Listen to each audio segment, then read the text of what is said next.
আসসালাম। আমি আলামিন হোসেন উল্লাপাড়া সিরাজগঞ্জ থেকে। জি বলুন।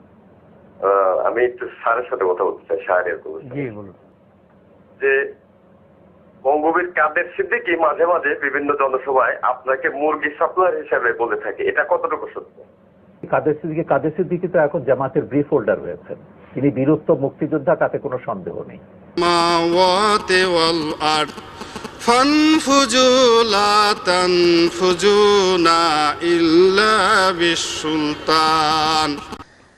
আসসালামু আলাইকুম রহমতুল্লাহ। বিসমিল্লাহির রহমানির রহিম।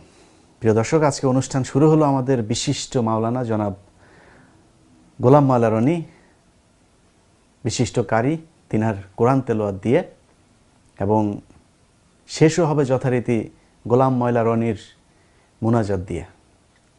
সবাইকে আখেরি মুনাজাত পর্যন্ত ধৈর্য ধরে অনুষ্ঠানটি শুনে তারপরে বিদায় নেওয়ার জন্য অনুরোধ করছি। আলোচনার কেন্দ্রবিন্দুতে গোলাম মাওলা রনি হলেও বিশেষ বিশেষ বেশ কিছু বিষয় নিয়ে আজকে আলোচনা হবে আপনাদের সাথে। যে বিষয়টি নিয়ে আজকে গোলাম মাওলা রনি আলোচনা সমালোচনার কেন্দ্রবিন্দুতে, সেটা হচ্ছে সাইফুজ্জামান সাগর তিনার একটি ফেসবুক লাইভ অনুষ্ঠান। সেই অনুষ্ঠানে ডক্টর এনায়েতুল্লাহ আব্বাসী এবং জনাব শাহরিয়ার কবির ওরফে মুরগি কবির, তিনারা দুজন অংশ নিয়েছিলেন। এই দুজনের সেই অনুষ্ঠানে যা ঘটেছে সেটা বাংলাদেশের প্রতিটি মানুষ দেখেছে। সেখানে কে জয়ী হয়েছে, কে পরাজিত হয়েছে, সেটাও আমরা দেখেছি। জনাব ডক্টর এনায়েতুল্লাহ আব্বাসী তিনি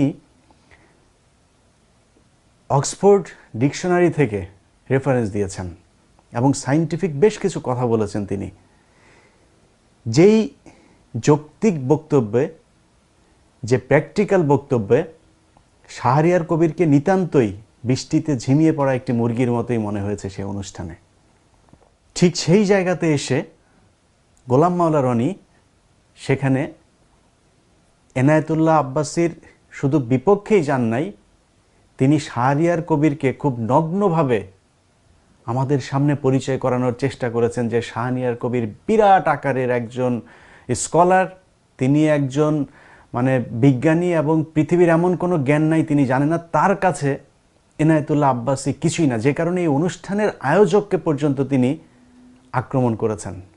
শাহরিয়ার কবির সারা জীবন এনায়েতুল্লাহ আব্বাসীর জুতা পরিষ্কার করবে, কিন্তু শেষ দিনে এই এনায়েতুল্লাহ আব্বাসীর জুতার সমান মূল্য হবে না শাহরিয়ার কবিরের।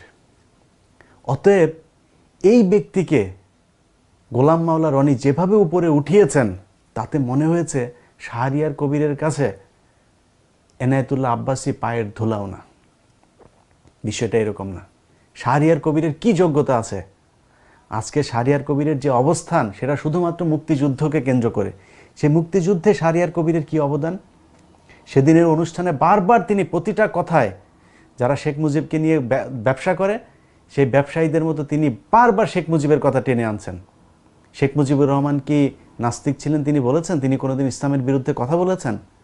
আজকে যারা বলছে যে ধর্মনিরপেক্ষ রাষ্ট্র বানাতে চেয়েছে শেখ মুজিবের 6 দফার মধ্যে আছে ধর্মনিরপেক্ষ রাষ্ট্রের কথা। শেখ মুজিব কোনোদিন স্বাধীনতার ঘোষণা দিয়েছে যেখানে বলেছে সে যে এই বাংলাদেশ ধর্মনিরপেক্ষ হবে? যদি কথাটা এরকম হয় এই বাংলাদেশ হিন্দু মুসলিম খ্রিস্টান সবার হবে, সেটা তো ইসলাম ধর্মই বলে। ইসলাম ধর্মই তো সেটা বলে যে সবার জন্যই এই ধর্ম, কাউকে জোর করে এই ধর্মে ধর্মান্তরিত করা যাবে না। এই ক্ষমতা পৃথিবীর কোনো মুসলমানকে আল্লাহ তাআলা দেন নাই। অতএব সেই মুক্তিযুদ্ধকে ভাঙিয়ে তারা আজকে ব্যবসা করতে চায়। এখন শাহরিয়ার কবির যে শেখ মুজিবের প্রতি এত ভালোবাসা দেখাচ্ছেন, প্রতি কথায় তার শেখ মুজিবকে নিয়ে তিনি জিকির করা শুরু করছেন, তো 15ই আগস্টে আপনি কই ছিলেন? আপনি তো তখন নাকি বিরাট বড় সাংবাদিক ছিলেন গোলাম মাওলা রনির ধারাভাষ্য অনুযায়ী। তো যদি তাই হয়, সেদিন যখন বিভিন্ন পত্রিকায় শেখ মুজিবকে ধুয়ে ছেড়ে দিল যে বাংলাদেশ কলঙ্ক মুক্ত হলো, বাংলাদেশ অভিশাপ মুক্ত হলো, নবযুগের অগ্রযাত্রা, নবযুগের সূচনা, এগুলো যখন পত্রিকা নিউজ করলো, তখন এত বড় সাংবাদিকটা কই ছিল?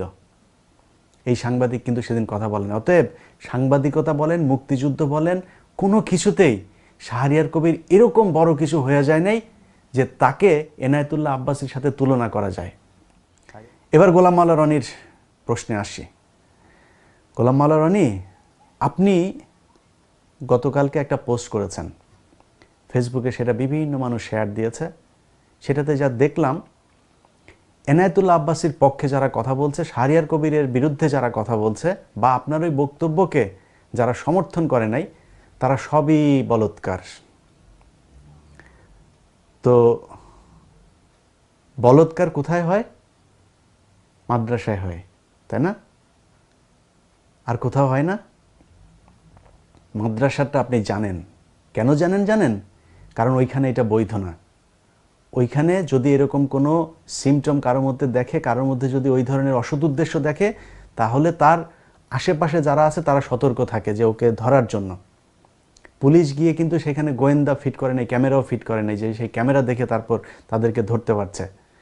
কিন্তু মিডিয়া সেটা জানছে কিভাবে? কারণ হচ্ছে ওই মাদ্রাসার হুজুররাই তাকে ধরেছে, অতএব এটাকে তারা বৈধতা দেয় না। কিন্তু এই মাদ্রাসার বাইরে সবচাইতে বেশি বলৎকারের ঘটনা ঘটে কোথায় জানেন? মিডিয়াতে।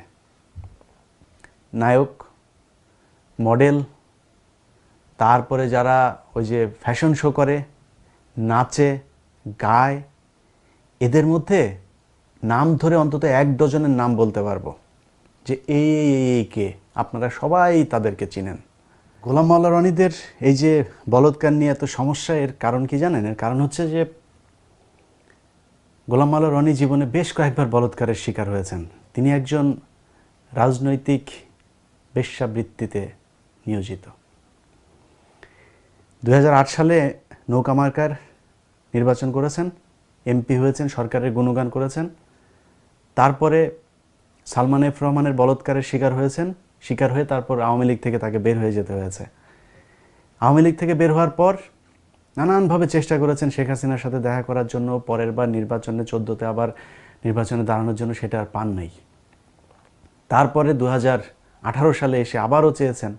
এই মাঝের সময়টাতে আবার তিনি একটু এই দিক সরকারের কিছুটা সমালোচনা করে মানে নিজেকে বিরাট সুশীল বুদ্ধিজীবী হিসেবে প্রতিষ্ঠিত করতে চেয়েছিলেন, কিন্তু সেটা আর হয় নাই। 18তে এসে আবার তিনি আওয়ামী লীগের মনোনয়ন ছিলেন। আওয়ামী লীগ যখন দেয় নাই, 2 দিন আগে তিনি আবার বিএনপির কাছে চেয়েছেন, জামাতের কাছেও চেয়েছেন। তো এরা এতটাই রাজনৈতিকভাবে দৈন্য যে তাদেরকে বিভিন্ন দলের যে যেখান থেকে সুযোগ দিতে চাক, যে যেইভাবে তাদেরকে বলৎকার করতে চাক, তারা সেইভাবেই রাজি, শুধুমাত্র পদ দিলেই চলবে। তাদের কোনো নীতি নৈতিকতা কোনো কিছুই নাই। এই গোলাম মাওলা রনির আজকে যে মুক্তিযুদ্ধের চেতনাধারী হিসাবে নিজেদেরকে প্রমাণ করতে চায়, তাহলে তো জামাতের বিরুদ্ধে, অন্তত জামাতের পক্ষে তার কথা বলার কোনো সুযোগ নেই, তাই না? কারণ জামাত ইসলাম তো মুক্তিযুদ্ধের বিরোধিতা করেছিল।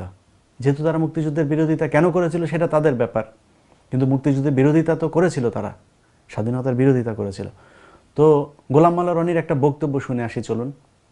আমাকে নিয়ে কেউ যদি বলে যে আমি বিএনপি করি বা জামাত করি, আমি মনে করি এটা আমার সৌভাগ্যের বিষয়। জামাত একটা আদর্শ ধারণ করে, আদর্শটাকে তারা প্র্যাকটিস করে এবং সেই আদর্শ ধারণ করে তারা সফলতার স্বাদ পেয়েছে, গন্ধ পেয়েছে। যে তারা জান্নাত চায়, তারা রাষ্ট্র ক্ষমতা চায়, তারা ভালো স্বামী হতে চায়, ভালো পুরুষ হতে চায়, নারী হতে চায়, ভালো মানুষ হতে চায়। 2009 সনে ধরে নেওয়া হতো যে জামাত শিবির বাংলাদেশে মোটামুটি 9 to 10% লোক জামাত শিবির করে, এবং 10% যারা করে সবাই বুঝে শুনে করে। তারা মনে করতেছে যে ইসলামী ব্যাংক দখল করে নিয়ে গেছি, মাই গড, জামাত শেষ। তারা মনে করছে ইবনে সিনা দখল করে নিয়ে গেছে, জামাত শেষ। তারা মনে করছে দিগন্ত টিভি বন্ধ করেছে, জামাত শেষ। Not like that. যে সময় মাওলানা আবুল আলা মওদুদী সাহেব প্রতিষ্ঠা করেছিলেন, আজকের যে জামাতে এসছে সেই জামাতের সফলতা কিন্তু ঈর্ষণীয়। এটা যে গোলাম মাওলা রনির আসল রূপ না, আসল চেহারা না, সেটা প্রমাণ হওয়ার জন্য আপনাদের আরেকটা ভিডিও দেখতে হবে। ভিডিওটা অনেক আগের কিন্তু গুরুত্বপূর্ণ, দেখুন। কি ছিল সেই দলের প্রতিষ্ঠাতা? মাওলানা আবুল আলা মওদুদী বলতেন, এইভাবে প্রকাশ্য জনসভায় লাঠি উঁচিয়ে বলতেন, ও মোহাম্মদ কোন হ্যায়, আমার এই লাঠির যে শক্তি আছে, মৃত মোহাম্মদ রাসূলুল্লাহ সাল্লাল্লাহু আলাইহি সাল্লামের সেই শক্তিটুকু নাই। জামায়াত ইসলামী এবং তার দোসরেরা এই দেশের রাষ্ট্র ক্ষমতায় পুনরায় আসে, কি হবে? তারা যা বিশ্বাস করে, এই দেশে হাইকোর্ট মাজার থাকবে না, তারা শহীদ মিনার ভেঙে ফেলবে, তারা এদেশের যত স্থাপনা আছে সমস্ত কিছু ভেঙে ফেলবে।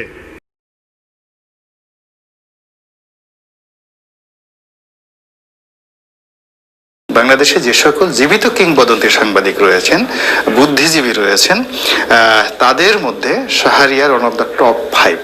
এই যে জামাত এবং শিবিরকে একটা জাতীয় আতঙ্কে পরিণত করে ফেলেছে কিছু মানুষ, এবং সেই মানুষের কারো নামের পিছনে মুরগি আছে, কারো নামের পিছনে আরো অনেক কিছু আছে। বাংলাদেশে একজন শাহরিয়ার কবি রাতারাতি সৃষ্টি হয়, কারো নামের পিছনে মুরগি আছে, কারো নামের পিছনে আরো অনেক কিছু আছে, কারো নামের পিছনে মুরগি আছে, কারো নামের পিছনে আরো অনেক কিছু আছে, কারো নামের পিছনে মুরগি আছে।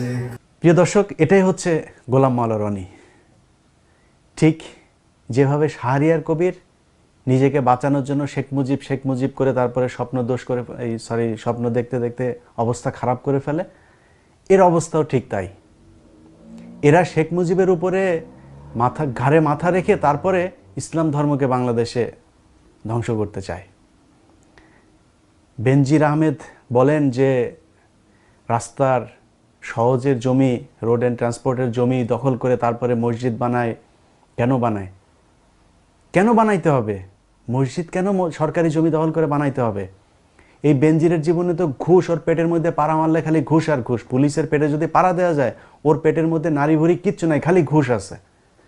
এই যে ঘুষ খেলেন, ঘুষ খেয়ে যে টাকা পয়সা কামালেন, আপনি আবার প্লট পান কেন? আপনাদের প্লটের দরকার কি? যারা বড় বড় সাংবাদিক সারা জীবন ঘুষ খেয়ে তারপরে টাকা বানিয়েছে, আমাদের কেন দরকার? আমাদের প্লটের দরকার কি? আমাদের তো আছেই, বাড়ি আছে, গাড়ি আছে, তো সমস্যা কোথায়? আমাদের তো প্লটের দরকার নাই। ওই প্লটের যে জায়গাগুলো দেওয়া হয়েছে পূর্বাঞ্চল থেকে শুরু করে বিভিন্ন জায়গায়, ওই প্লটের জায়গায় মাদ্রাসা বানান, ইসলামিক কালচারাল সেন্টার বানান, রিসার্চ সেন্টার বানান। ওদেরকে দিচ্ছেন কেন জমি? ওইখানে যদি ওইগুলি বানানো হতো, যদি এই ঘুষখোর দুর্নীতিবাজেরা যদি নাকি ওগুলি দখল না করতো, তাহলে তো আজকে রাস্তায় এসে তারপরে মসজিদ বানাতে হয় না, রাস্তায় এসে মাদ্রাসা বানাতে হয় না। আমি নিজে ব্যক্তিগতভাবে এগুলোকে সাপোর্ট করি না, কিন্তু কেন করছে সেটাও বুঝতে হবে। কেন আজকে চামড়া তুলে তারপরে কমি মাদ্রাসার ছাত্রছাত্রীরা পড়াশোনা করতে হয়? কেন? একজন এতিম, তাকে সরকার বহন করবে। আপনার ইকোনমি এখন কানাডার উপরে, সিঙ্গাপুরের উপরে, আপনি তাকে বহন করবেন। তার থাকা খাওয়া আবাসিক যত সুযোগ সুবিধা আছে এটা সরকার দিবে। কেন হুজুরদেরকে আজকে এটা করতে হবে? এটার বিরুদ্ধে কথা বলছেন। আজকে যদি নাকি এই মাদ্রাসাগুলো বন্ধ হয়ে যায়, তাহলে কালকে তারা কমলাপুর রেলওয়ে স্টেশনে যাবে। এখন এই মুহূর্তে যারা কমলা রেলওয়ে স্টেশনে যারা আছে, তাদের সাথে মাদ্রাসার একটা শিক্ষার্থীকে মিলান। ধন্যবাদ দেওয়া উচিত যে লক্ষ লক্ষ মাদ্রাসার শিক্ষার্থীদেরকে অন্তত দাড়ি টুপি মাথায় দিয়ে ভদ্রভাবে রাখা গেছে। এরা যদি রাস্তায় বেরিয়ে পড়তো, তাহলে ওই টোকাইদের মতো ওই রকমই হতো। ছিনতাই করতো, হেরোইন খেত, আপনার মেয়ে আপনার বউকে ধরে টানাটানি করতো, ধর্ষণ করতো, দেশে থাকতে পারতেন না। অতএব এদের বিরুদ্ধে কথা বলেন না। এদের বিরুদ্ধে যদি কথা বলতে যান, তাহলে পাগল হয়ে যাবেন।